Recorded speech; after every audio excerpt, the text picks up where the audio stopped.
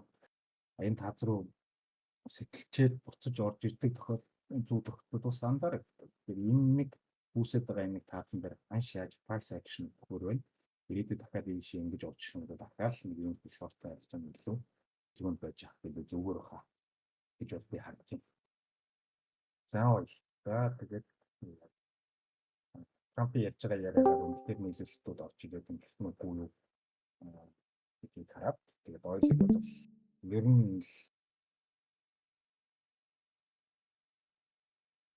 энэ хочин цагаан энэ онс нэлээд автлал өндөртэй болчихлоо. За энэ чи бас нэг тасч байгаа юм шалтгаан шалгах шүү дээ. Тэгээд нэг жоохон дашаар энэ боор хашаа байна. За тэгээд нийлүүлэлт юу үнэхээр хүчтэй тэгээд ороод ирэх юм бол энэ бидний зураад байгаа supply demand за цаашлаад тий эсэргүүцлийн бүс дэмжлэгийн бүс гэдэг юм бол яг үүндээ юу ч биш болж хувирын шүү дээ. За окей ойлыг бол би шорт талбай харж байгаа гэсэн. Bitcoin миний яриа зүгээр тод сонсогдож байгаа юу? Гайгүй байна уу? Зүгээр. За Bitcoin-ыг яриад тэгээд өнөөдөр яхаа гэсэн мэт. За Bitcoin конч болодлаа. За тий. Ингээд бас нэг хажуугийн хөдөлгөөнөөр шилжиж гисэн. За өнгөрсөн 7 хоногт бол мэдээж all time high шиг бас гадаадсан энэ энэ чи илүү волюмтай харилж байна уу гэж байна. За энэ олон зураас өгдөг. Жоохон юу болов. Тэгэхээр хэдийгээр ханш маань all time high хийсэн боловч буцаж ингээд унаж орж ивэл байна. За энэ маш сонирхолтой байна. Энэ байж. За энэ бүстэй илүү нэг волюм ороод ирсэн байна. Тэгээд яаж ч юм.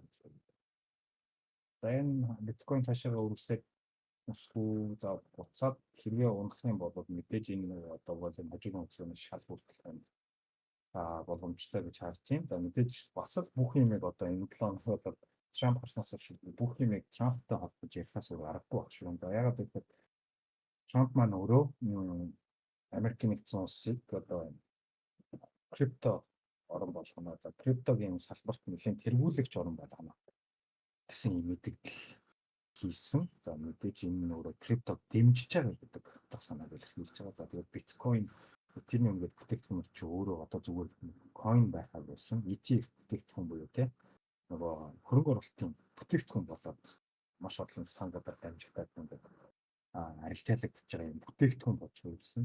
Тэр илүү одоо хуучны өндөр савлгаануудыг бодох юм бол харьцангуй ханшин одоо таад анзаарч байгаа бол 20 оны тэр өндөр хувийн савлгаануудыг бодох юм бол харьцангуй доктортой болж ирснээр гэж анзаарч байгаа. За тэгээд мэдээж энэ нэг хажуугийн хөдөлгөөний дараагаар нэг тийшээ хөдлөх бах. Дараагийн хөдөлгөөн цаашаа өсөж явах бол хэрвээ хааш энэ зүйлүүд доошоо унж явах юм хөдөлгөөнөд хэрвээ гарах юм бол илүү dot process file хийх юм марай илүү босны дискаунтд буюу тийм хямдхан ханшуу оруулж ирж байгаа гэдэг санаа бол яригдахаар байна. За мэдээж энэ нь өөрөө доошоо унахгүй ба цаашаа шууд ингээд хаяагаад бас хөгжлөд явах магадлал байхыг үүсэхгүй маа. Тэгэхээр яг энэ бүс дээрээс энэ үүсгэж байгаа бүс дээрээс ханш маань өөрөө яаж одоо реакшн гарах нь уу, яаж дэшэстэй хүчтэй болж байна. Дэшиг үсэх нь үү, за унаалт гарч ирэх нь үү гэдгийг анзаарж байгаад энэ дээр арилжааны төлөвлөгөөний хийгээд явах оролдлогууд хийгээд явах зүгээр байна. За би энэ чинь нэг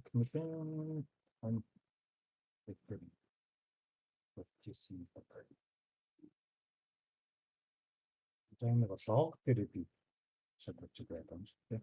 Яг энэ зүгээр регулер дээр тохиолдол бол энэ биткойн ханшиг сайн шалгаж байгаа. Логарифм дээр ингээд тавьсан юм бол үндсэндээ за би энэ зургийг бас оруулж ирсэн да. Тэгээд ингээд нэлээд гоё юм ойсоо тавихтай нэг чартыг илүү яг налуунд харж болохуц юм channel үсэд явж байгаа. Ингээд харагдаж байгаа нэг үсэлтийн процентоор нь багтдаг юм юу шүү. Чатны хөргөлт шүү. За тэгээд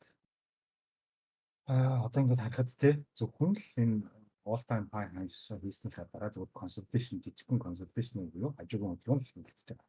Тэгэхээр түрүүн шиг илүү энэ хөдөлгөөн хэр энэ одоо хугацааны бүлэц үүсгэж энэ чиний тогтох нь энэ чинээс доошоо унаад энэ бүтэц рүү буцаж орж ирэх үү гэдэг баяр бас илүү confirmationтэй харилцааны хийгээд болчиход байхгүй одоо маркет нэмэртээс болчиход байдаг. За ийм хөдөлгөөн болон илүү гоё ашиг тосож авах илүү атайхан олбын шиг харагдаж байна. Тэгээд мэдээж саяны хажуугийн хөдөлгөөнийг хизээ ямар бүтцээр цаг хугацаанд хизээ тараад цэглэж дэшиг явах бид мэдгүй. Наамын доошоо явж хөдөлгөөнүүд доогоор зарилжалдаг зүйлх нүггүй гэдэг дээрээс зараад ажиглаж сууж байгаа юм би за тэгээд дэй бүгний арилжаа гэдэг юм шиг бол энэ дотор нь арилжаа гэдэг явчихад байгаа гэсэн яхан л харагдах гэдэг. За энэ өнөөдрийн одоо яг энэ сэдвээс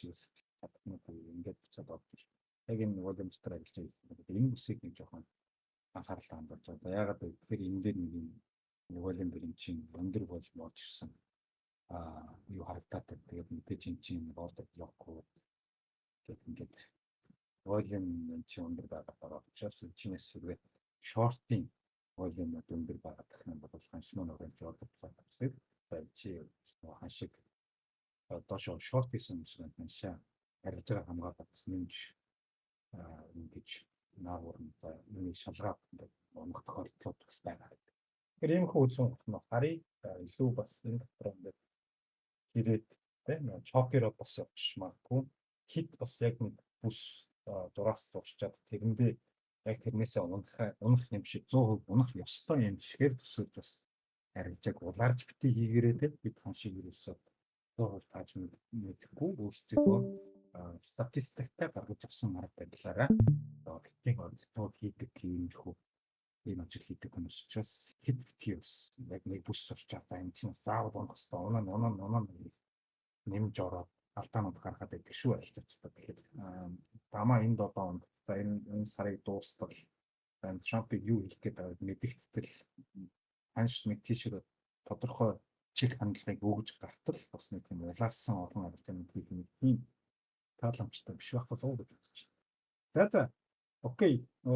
Өөр зүйлгүй энэ 7 хоногт анхаарах зүйл бол мэдээж Magnificent 7 буюу том 7-гийн юу санхүүгийн тайлан гарах нь 3 дахь 4 дахь өдрүүдээр байгаа. Эргээд өөрсдөө бас шалгаараа тий. Сайн харахад бол 4 дахь өдөр харагдаж байгаа шүү гэсэн. Facebook, Microsoft гэдэг 3 дахь 4 дахь шилжих шүүн байна. Дандаа after market-аар гардаг шүү. Нью-Йорк хаагцсны дараагаар Meta, Microsoft, Tesla 3 дахь 4 дахь руу шилжих шүүн гараад. Тэгээ маргааш найдлах юм. За окей. Яриач юм лэн тусалдсан гэхдээ ерөөдөө ойлгочлоо. Тэгээд мэдээж хүмүүс бүгдээрээ байгаарай. Нэг талаад тэр өдрийг бол нэг Google-д тавцгаач нэз. Гол анхаарах зүйл чинь тэр байна. За тэгээд Fed-ийн уулзалт. Fed-ийн мөнгөний бодлогын хүү юм. Цаашаа юу баримталж явах гээд байгаа энэ удаа яг хэвээр нь үлдээх юм үгүй юм те.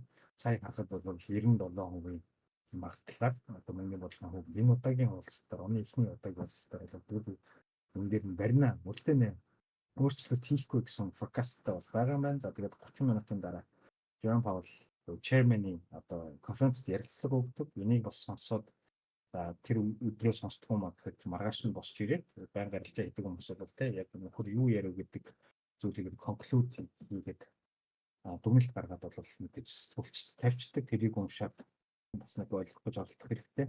Яг тэр нь бол оны анхны уулзалт шинэ ерөнхийлөгч гарсан засаглалтай уулзалт болж байгаа. Тэгэхээр цаашид мөнгөний бодлогын хүүг яг яаж баримталж явах вэ? Тэр хурдцтай бууруулж явах юм бэ? Ерөнхийлөгчөөс хурдан бууруулах гэдэг дарамтууд хэр ирэх юм болоо гэдэг ч юм уу ингээд юмуд яригдах бах. За эдгээр хоёр зүйлүүд энэ 7 хоногт хамгийн чухал анхаарах ярилцагчдын хамгийн ойрхон байх анхаарах зүйлүүд байна гэж харагдчихээн. За тэгээд өнөөдрийнхөө вебинарыг бүгээр өндөрлөе. Эх 7 хоногийн нэгдлийн вебинараар уулзтал баяртай. За тэгээд мэдээж саяны яриан дээр яригдчихж байгаа техник шинжилгээний за тэр зүйлүүд бол мэдээж зөвхөн нэг хүний харах үнцэг техник шинжилгээний арга байдлаар хийгдэж байгаа зүйл. Өснөө маань 100% баттай гэсэн зүйл бол тогтоосоо биш. Би дандаа нэг өөрөө хувь хүний бодлыг шингээж уншиж анализ хийсэн зүйлээ дүгнэлт байдлаар ярьж байгаа educational төрлийн вебинар гэж бодлоорой. Арилжаанд оролцохдоо өөрсдөө шийдвэрээ 100% гаргах хэрэгтэй. Эслийг бид өөрсдөө өгдөг учраас тэгээд эслийн менежменттэй хийж битгий алтаараа бүгдэнд нь амжилт хүсье. Чанга 7 хоног байх бах. Жохон өөрийгөө бариад төөхөн арилжаа хийх юм бол баг илүү даваг давдаг шүү. Ийм хөө 7 хоногудаар. Тэгээд 7 хоног болцсон. За баяртай.